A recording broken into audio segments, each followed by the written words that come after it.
जीवन है पानी की बूंद, कब मिट जाए रे।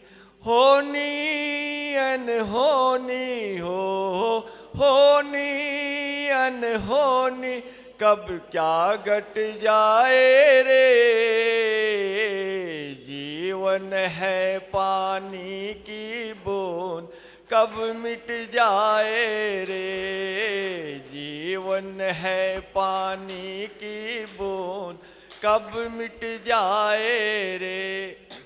शांति प्रभु के चरणों में, जिनवानी के आंचल से। शांति प्रभु के चरणों में, जिनवानी के आंचल से। पाप को तप पूजा कर ले, दाग लगे ना दामन में। पाप को तप पूजा कर ले, दाग लगे ना दामन में। तपती दोपहरिया हो तपती दोपहरिया, कब सावन बन जाए रे। जीवन है पानी की बूंद, कब मिट जाए रे। पार करो हमको गुरु मझधार से, हमको तो मतलब नहीं संसार से। पार करो हमको गुरु मझधार से, पार करो हमको गुरु मझधार से। राह तुम बिन कौन हमें दिखलाएगा, तुम संभारो तो ये दुख मिट जाएगा।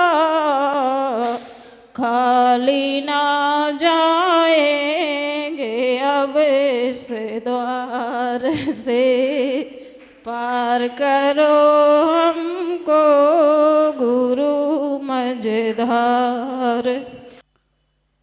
ओम नमः सिद्धेभ्यः।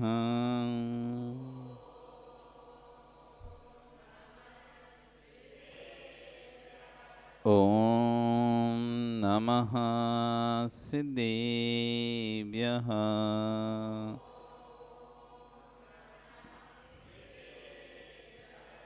ओम नमः सिद्धेभ्यः।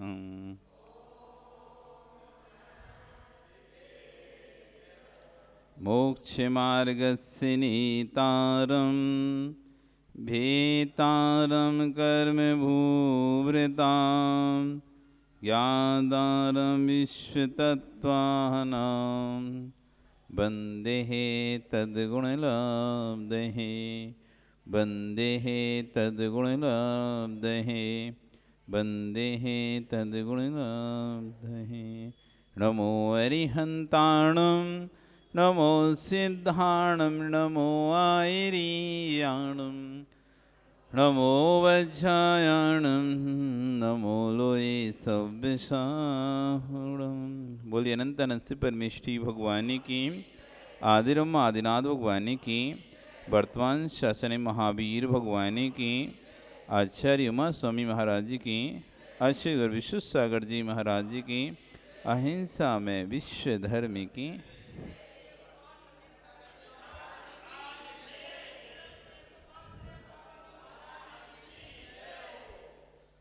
बंधु, हम यहाँ पर विगत कई दिनों से कर्म आश्रम की चर्चा कर रहे हैं और उसी क्रम में साता वेतनी कर्म के बंध के कारणों को यहाँ पे समझ रहे हैं।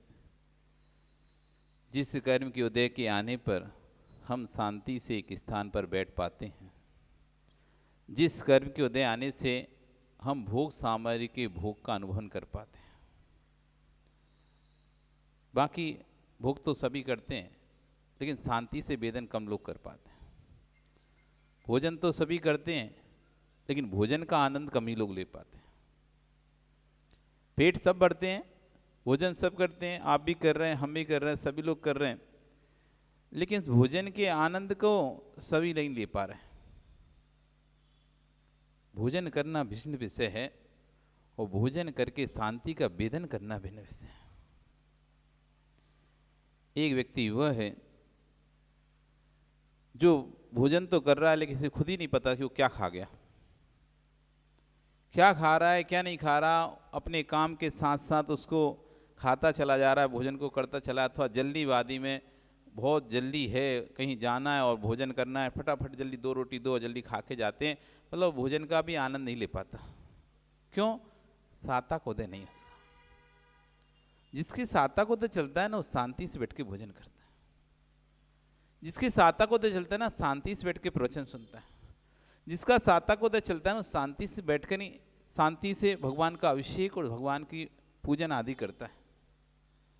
और जिसके सातक उदय नहीं होता ना, उसको जल्दी लगी रहती है, जल्दी भैया जल्दी करो, जल्दी करो, जल्दी करो, जल्दी करो, घर जाना है, घर जाना है, घर जाना है, टाइम हो रहा है, घर जाना है। उसको लगा रहता है अंदर ही अंदर अंदर कि कब खत्म हो और कब में जाऊं, कब खत्म हो कब में जाऊं। और जिसको सातक उदय चलता है ना, आराम से जब होगा खत्म तब हो जाएगा, हम तो फ्री हैं, कोई विकल्प नहीं है घर से, किसी प्रकार का कोई टेंशन नहीं, किसी प्रकार का दबाव नहीं, कितने भी घर पे पहुंचना ही पड़ेगा। जब हम फ्री होंगे हम अपने आप घर पे पहुंच जाएंगे। हम जब भी मंदिर जाते थे गृहस्थ अवस्था में जब थे, तो घर लौटने का विकल्प नहीं देता कभी। हम कितने घर लौटेंगे, घर से निकले, अब जब पहुंच जाएं तब घर पहुंच जाएंगे। कोई विकल्प लेके नहीं चलते थे कि 8 बजे तक घर पहुंचना है, कि 9 बजे तक घर पहुंचना है, कि 10 बजे तक पहुंचना है, कि 11 बजे तक पहुंचना है, 12 बजे, कुछ नहीं। जब हम अपने आप में फ्री महसूस करते थे, अब फ्री हो गए पूजन से, कार्य से, अभिषेक से, आहार आदि क्रियाओं से, जिससे भी जब जैसा फ्री होना है, अब घर चलते हैं। ये है सातक उदय। जो हमको प्रतिक्षण लगा रहता है ना, अब घर जाना है, अब घर जाना है, दुकान जाना है, दुकान जाना है, दुकान जाना है, कहीं का भी आनंद नहीं ले पाते। ना धर्म स्थान का आनंद ले पाते, ना घर में भोजन का आनंद ले पाते, जल्दी लगी। तो जिसको आनंद आता है साथ, उसको क्यों आता है? साता विधि कर्म के उदय से आते हैं।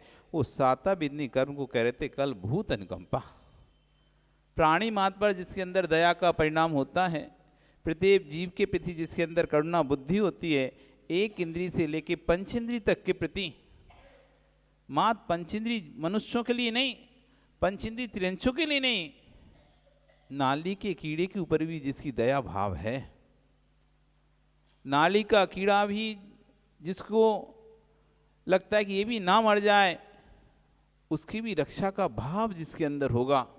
अब आप कहो महाराज हम नाली के कीड़े की कैसे रक्षा करेंगे? हम नाली कीड़े की, बिल्कुल आप नाली कीड़े की रक्षा कर सकते हैं। तो आप फिर कहो हम नाली के कीड़ों को मारते ही कब हैं जो उनकी रक्षा करें? आप बिल्कुल मारते हैं नाली कीड़ों को। आपके द्वारा जो कपड़े धोकर सर फेंका जाता है वो कहाँ जाता है? आपके द्वारा जो कपड़े धोकर बहुत ही तेज वाला सर्फ जो आप उपयोग करते हैं जिससे कि जल्दी कपड़ा साफ हो जाए, और उस सर्फ को आप कहाँ फेंकते हो भैया? कहाँ फेंकते हैं? स्वतः ही नाली में फेंकेंगे। जिस सर्फ का एक कण आँख में जाने से आँख जलने लगती है, लाल पड़ जाती है हमारी, जबकि हम तो इतने सहन शक्तिशाली जीव हैं कि उसको सहन कर लेते हैं, लेकिन तब भी सहन नहीं कर पाते, तभी तो लाल पड़ जाती हमारी आंखें और जलने लगती है। जब हमारी स्थिति ऐसी होती है तो जिन जीवों के ऊपर वो सर्प जाता होगा उन जीवों की क्या स्थिति होती है, और जितनी दूरी तक वो सर्प का पानी जाता होगा उन जीवों की क्या दुर्दशा होती होगी। भूत अनुकंपा, जिसको ये नाली के कीड़े पर दया होगी ना, वो कभी नाली में सर्प नहीं फेंकेगा। नाली के कीड़े पर दया होगी तो नाली में सर्प नहीं फेंकेगा। फिर महाराज जी कहाँ फेंकें? कहाँ फेंकें? भर के रखो बाल्टी में, छत पे डाल दो, फैला दो छत में, सूख जाएगा। किसी ऐसे खाली स्थान पर, मिट्टी का स्थान जहाँ पर हो उस स्थान पर डाल दो। कम से कम उसी क्षेत्र के जीवों की तो हानि होगी। एक निश्चित एरिया क्राइटेरिया के जीवों की हानि होगी ना, संपूर्ण जीव तो। और उसमें तो आपको दिख भी रहे हैं, कम से कम तरह से नहीं दिखाई दे रहे, आंखों से स्थूल तरह तो नहीं दिखाई दे रहे वहाँ पर आपको, वहाँ भी आपने डाला है तो जो बारीक हैं, जो आपको दिखाई दे, ऐसे जीवों की घात होगा। लेकिन फिर भी कितने लाखों करोड़ों जीव जो नाली में असंख्यात इलविला रहे हैं, तिलविला रहे हैं, उनकी रक्षा होगी नहीं होगी? रक्षा होगी नहीं होगी? ये भूत अनुकंपा है, ये भूत अनुकंपा है। जिसके अंदर दया होगी ना, वो घर का काम स्वयं करेगा। अरे घर का काम स्वयं करने से दया का क्या संबंध? जिसके अंदर भूत अनुकंपा होती है वो कभी दूसरों से काम नहीं करवाता है, दूसरा कार्य करेगा, ना जाने कितने जीवों को मार देगा। झाड़ू लगाने में, पोंछा लगाने में, मैं यदि झाड़ू पोंछा लगाऊंगा स्वयं, मैं जैन हूँ, दयावान हूँ, झाड़ू पोंछा लगाऊंगा, यदि चींटियां दिख रही होंगी उसका स्थान छोड़ दूंगा। आप मानता हो कभी पोंछा लगाते समय चींटियां निकल जाती हैं तो क्या करते हो? उस स्थान को छोड़ देते हो या पहले चींटियों को हटाते हो, उसके बाद फिर लगाते हो ना? ऐसा नहीं चींटियों के ऊपर से लगाते चले जाते हो। आप जब भी पोंछा लगाओगे तो कैसे लगाओगे? जिन स्थानों पर जीव हैं, या तो उन जीवों को उतना स्थान छोड़ दोगे, भैया अभी बहुत जीव हैं यहाँ से छोड़ के लगा लो पोंछा, इतना छोड़। अथवा वहाँ लगाना जरूरी है तो पहले उनके स्थानों के जीवों को भरोगे वहाँ से, दूसरी जगह उनको छोड़ोगे, उसके बाद ही पोंछा लगाओगे ना। ये भूतंग। और आपने बाई को दिया है तो क्या करेगी? उसी चींटी पे पोंछा लगा के पानी में डाल के ऐसे ऐसे कर देगी। नहीं करेगी क्या? उसे नहीं इतनी चिंता, ये चींटियां मरेंगी, उसने तो और देखे अच्छी है, फेर दे रही, एक फिनाइल का आएंगी नहीं कभी, और फिनाइल डाल दे रहे हैं मुझ पे। बहुत निकलती यहाँ से चींटियां, बहुत होती, मैं यहीं फिनाइल डाल देती हूँ, और वो वहां पर तो सारे जीवों को के ऊपर ही पोंछा लगाएगी। भूत अनुकंपा वाला अपना काम स्वयं करता है। दूसरों से मैं वस्त्र धुलवाऊंगा, वो अधिक सर्फ साबुन उपयोग करेगा। दूसरों से वस्त्र धुलवाऊंगा, वो अधिक पानी का व्यय करेगा। मैं स्वयं अपना वस्त्र धोऊंगा तो कम पानी से धुल लूंगा। ये किसके अंदर विचार आएंगे? ये भूत अनुकंपा वाले के अंदर विचार आएंगे। क्योंकि जहां पर दुनिया की अहिंसा खत्म होती है, जहां पर दुनिया की दयाएं खत्म होती हैं, वहां से जैन दर्शन की दया प्रारंभ होती है। कल महावीर जयंती आई ना, क्या नारा है? भगवान महावीर स्वामी का क्या संदेश? जियो और। भगवान महावीर स्वामी का क्या संदेश? जियो और। किसे? सब प्राणी को। तो आप सबको जीने दोगे ना? आप सबको जीने दोगे ना? उस कोशिश में आप क्या करते हो? क्या कोशिश करते हो? यदि आपके अंदर कोशिश है कि हम जीने देते हैं, तो फिर आप उस कोशिश में कौन सी क्रिया ऐसी करते हो जिससे लग रहा है आपको कि देखो, मैं चाहता तो ये सर्प बाहर नाली में फेंक सकता था, लेकिन नहीं, मेरे अंदर करुणा है, जी और जीने दे को सूत्र है, इसलिए बाल्टी में भरकर इसको छत पे फेंक रहा हूं, मैं नाली में नहीं फेंक रहा हूं। ये आता है आपके अंदर जी और जीनो देने की भाव है, तो आपको ऐसा लगता है देखो मैं अपने कपड़े स्वयं धो रहा हूं, क्योंकि मैं अपने कपड़े कम पानी में धो सकता हूं, अपने कपड़े कम सर्फ में धो सकता हूं, मैं मेरे किसी और को दूंगा, भाई को दूंगा, घर किसी, वो कितने सारे पानी में धोएगा, वो कितना फैलाएगा, पर मुझे तो करुणा है, इसलिए मैं अपने कपड़े स्वयं धो रहा हूं। है जीने दे की भाव आपके अंदर दूसरों को? अगर होता तो अपना कपड़ा खुद धो लेते, होता उस पानी को नाली में नहीं गिराते। है क्या? सिर्फ जीने देने की भावना है कि जीने की भावना है?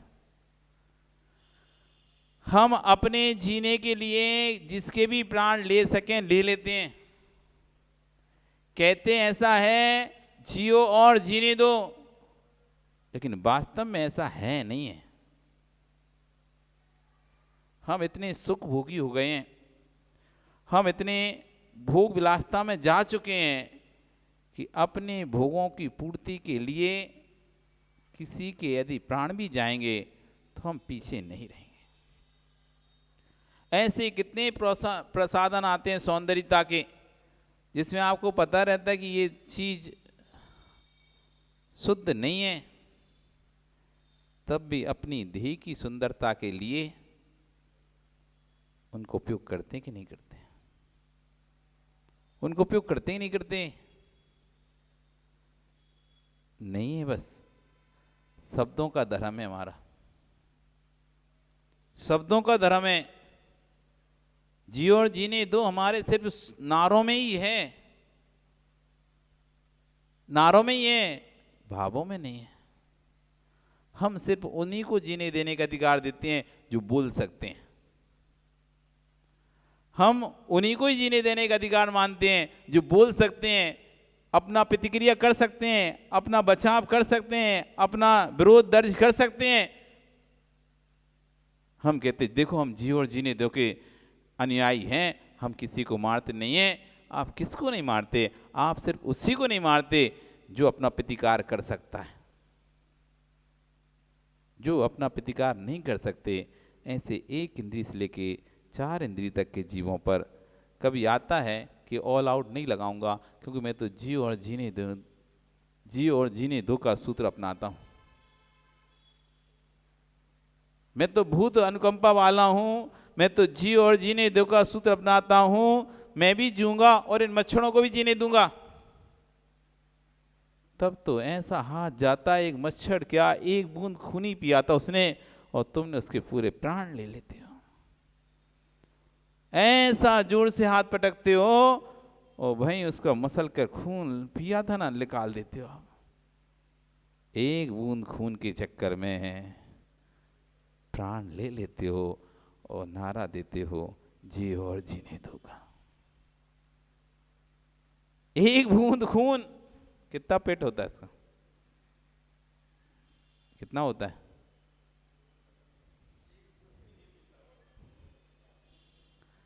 पर प्राण गंवाता है, प्राण गंवा देता है। तब हमें समझना पड़ेगा साता बीरनी कर्म का यदि बंद करना है हमको, तो भूत अनुकंपा को समझना पड़ेगा। अपनी सुरक्षा करना सीखो, पर दूसरों को मारना मत सीखो। हम अपनी सुरक्षा में दूसरों का घात स्वीकार कर लेते हैं। लगा दो लगा दो लगा दो, ऑल आउट लगा दो, हाँ बहुत मच्छर हो गए हैं, बहुत काट रहे हैं, बंद लगाओ लगाओ जल्दी से, गुड नाइट लगाओ लगाओ, मच्छर अगरबत्ती लगाओ। आजकल तो इतनी तेज अगरबत्ती आ रही, इतनी तेज अगरबत्ती आ रही हैं, कभी कभी ये श्रावक लोग कमरों में लगा के भाग जाते हैं कि महाराज अभी प्रवचन में करेंगे, महाराज जी हार में गए हैं, महाराज यहाँ गए हैं, तो लगा के चले जाते हैं। वो तो चले जाते हैं, लेकिन बाद में जब हम आते हैं तब हमको दिखता है ओ हो कितने सारे जीव मर चुके हैं, मर चुके हैं। भूत अनुकंपा, भूत अनुकंपा। साता वेदनी तो हर कोई चाहता है, सुखी रहना हर कोई चाहता है, सुख से जीवन व्यतीत हर कोई चाहता है, शांति हर कोई चाहता है। आप चाहते नहीं जी शांति? क्या चाहते हो? सुख चाहते हो, शांति चाहते हो? सुख चाहते हो या शांति? क्या चाहते हो? हैं? दोनों एक कोई मिले तो? यदि कोई एक मिले तो क्या लोगे विक्रम? एक यदि सुख और शांति में से कोई एक चीज मिलनी है आपको, तो क्या लोगे? दोनों एक कैसे हैं बाबू? जीव सुखी हैं लेकिन शांति नहीं उनके जीवन में। जीव सुखी हैं, पैसे से सुखी हैं, धन से हैं, संपत्ति से हैं, गाड़ी घोड़ा है, खाने पीने, नौकर चाकर है, कोई चीज की कमी नहीं है, बस शांति नहीं है उनके पास कि बैठकर 2 मिनट ढंग से 4 ग्रास रोटी के खा सके। शांति नहीं घर में कि बैठकर 4 बातें अपने घर के लोगों से कर सके। सन धन है, संपत्ति है, वैभव है, ऐश आराम, कोई कमी नहीं है सुख में। 1 रुपए की एक शब्द निकलता है और लाखों रुपए का सामान ऐसे आ जाता है घरों में। ऐसे ऐसे घर हैं, ऐसे ऐसे परिवार हैं, मुंह से शब्द निकालने की देर होती है और सामने सामान तैयार। भोग हैं जगत में बहुत, बड़े बड़े अरबपति खरबपति, करोड़ों अरबों के, कितने कितने हजारों हजार करोड़ों के आसामी धन संपत्ति वाले हैं। क्या उनके पास शांति है? सुख की कमी नहीं है, लेकिन शांति सुखों से नहीं आती। शांति संतोष से आती है। शांति सुखों से नहीं आती, शांति संतोष से आती है। जो जितना है उतने में संतोष करता है वो शांति से अपना जीवन निकाल पाता है। जो जितना है उससे अधिक प्राप्त करने की कोशिश करता है वो अशांति में जीवन व्यतीत करता है। तो जो शांति का जीवन जिसे चाहिए है, भूत अनुकंपा, प्राणियों पे दया करना सीखो। सब जीव को, चाहे 1 इंद्रिय हो, चाहे 2 इंद्रिय हो, चाहे 3 इंद्रिय हो, चाहे 4 इंद्रिय हो, चाहे 5 इंद्रिय हो, सबको जीव मानना पहले सीखो। और जैसी पीड़ा तुमको होती है वैसी ही पीड़ा उनको होती है, इस बात का वेदन करना सीखो। हमें दूसरे की पीड़ा क्यों नहीं दिखाई देती है? तुम्हारा सिर दर्द हो, अरे बहुत सिर दर्द हो रहा है बहुत, और दूसरे का सिर दर्द हो, मजाक कर, नाटक कर रहा है। खुद का सिर दर्द हुआ तो सिर दर्द है, और दूसरे का सिर दर्द होता है, रोज के नाटक बन गए, इसका तो रोज के सिर दर्द है। हमने कभी दूसरे की पीड़ा को वेदन किया ही नहीं है। जिस दिन हमें दूसरे की पीड़ा, अपनी पीड़ा समझ में आने लगेगी, तब हमारे अंदर दया भाव पैदा होगा, तब दया भाव आएगा। जब तक दूसरी की पीड़ा को हम अपनी पीड़ा नहीं समझेंगे, तब तक दया करुणा का भाव नहीं आ पाएगा। भूत अनुकंपा, प्राणी मात्र के प्रति दया का भाव होना। क्योंकि कल बहुत नारे लगाएंगे आप क्या पूरे देश में सभी लोग नारे लगाएंगे, जियो और जीने दो, जियो और जीने दो। और भाई कोई यदि उनका डंडा छुड़का लेगा तो जोर से थप्पड़ मार देगा। उसी जुलूस में क्या नारे लगाएंगे, जियो और जीने दो का कल खूब नारे लगेंगे। और भाई थोड़ा सा कुछ हो जाए ना तो भाई थप्पड़ खींच के जड़ देंगे, धक्का दे देंगे, चाहे वो गिर जाए बेचारा। आगे चलने में, आगे बढ़ना है और दूसरा आगे नहीं जाए तो उसमें धक्का दे देंगे। अनुकूल नहीं होगा तो वहीं लड़ लेंगे, और ऐसी लड़ लेंगे खून के किनारे हो जाएंगे। तब भी नारे लगाएंगे, जियो और जीने दो। जब तक जीवन में दया का समावेश होगा नहीं ना, तब तक ये नारा तख्तियों पर ही रहेगा, शब्दों पर ही रहेगा। इसलिए जीवन में दया का समावेश करो। विश्वास मानो, आपके अंदर यदि करुणा भाव आ गया ना, तो जगत के अन्य जीवों के अंदर आपके प्रति करुणा भाव आ जाएगा। हम जैसा अपने अंदर दूसरों के प्रति सोचते हैं, वैसे दूसरे के अंदर हमारे प्रति भाव जागृत होते हैं। यदि आप सबके पीछे दया, प्रेम, करुणा का भाव, वात्सल का भाव रखोगे, तो दूसरे के अंदर भी आपके प्रति प्रेम और वात्सल के भाव जागृत होंगे। आप आप अपने अंदर इस छल का, कपट का, लोभ का, कसाय का भाव रखेंगे, तो दूसरे के अंदर भी आपके प्रति छल के भाव उत्पन्न होंगे। स्वतः है। एक बार 2 चोरों ने चोरी करी और खूब सारा सामग्री उन्होंने संचय इकट्ठी की, और इकट्ठे करने के बाद दोनों एक जगह बैठे और बांटने की जब बारी आई तो दोनों बोलते हैं चलो भूख तो लग रही, क्या करें। तो देखा कि एक कुछ सामग्री भोजन की रखी हुई है और कुछ है नहीं है, तो एक ने कहा, चोर ने, तुम एक काम करो, बाजार से जाकर वो सामग्री और ले आओ, फिर अपन बैठ कर एक साथ खाते हैं। आधा सामान है भोजन का, रोटी है, दाल नहीं है। तो उसका ठीक है, मैं लेके आता हूँ दाल। वो गया और इधर ये सोचता है कि देखो इतना सारा माल है और दो में बांटना पड़ेगा, तो मैं एक काम करता हूँ, रोटियों में जहर मिला देता हूँ। वो तो दाल लेने गया है, उसे तो पता भी नहीं चलेगा, तो उसने अपना काम कर लिया। इधर जो दाल लेने गया तो उसके अंदर आया, इतना सारा माल है, दोनों बांटना पड़ेगा, इसको तो पता ही नहीं है मैं दाल लेने क्या लाऊं, मैं इसमें जहर लेके देता हूँ। उसने दाल में जहर डाल दिया। दोनों बढ़िया एक दूसरे के स्नेह के साथ बैठकर खाते हैं। वो जहर वाली रोटी उसको देता है तो जहर वाली दाल उसको देता है। दोनों एक दूसरे के खाते हैं और दोनों ही मर जाते हैं। जब एक के अंदर बुरे परिणाम आए तो स्वतः ही दूसरे के अंदर बुरे परिणाम आ गए, दूसरे के अंदर बुरे परिणाम आए तो पहले के अंदर आ गए। इसलिए जैसा हम लोगों के प्रति सोचते हैं करुणा दया का भाव, वैसा लोगों को प्रति हमारे प्रति लोगों के अंदर आता है। इसलिए इस महावीर जयंती पर सबको एक संदेश है कि जियो और जीने दे का नारा मात्र तख्ती पर ना लगा रहे, जियो और जीने दे का नारा मात्र जिब्या पर ना रहे, जियो और जीने उदय का नारा हमारे हृदय में उतरे। जब तक हृदय में दूसरों को जीने देने के भाव जागृत नहीं होंगे, करुणा के भाव जागृत नहीं होंगे, तब तक हमारा नारा, हमारा जुलूस खोखला है। कई महावीर जयंती निकल गई और निकल जाएंगी, लेकिन कभी भी महावीर के संदेश को आज तक हम धारण नहीं कर पाए।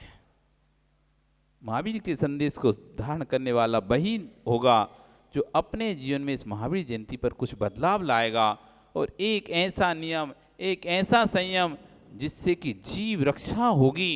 जब वो धारण करेगा तब वो कहलाएगा ये है सच्चा महावीर भक्त जो जियो और जीनो देकर नारे के साथ अपने जीवन में परिवर्तन ला रहा है।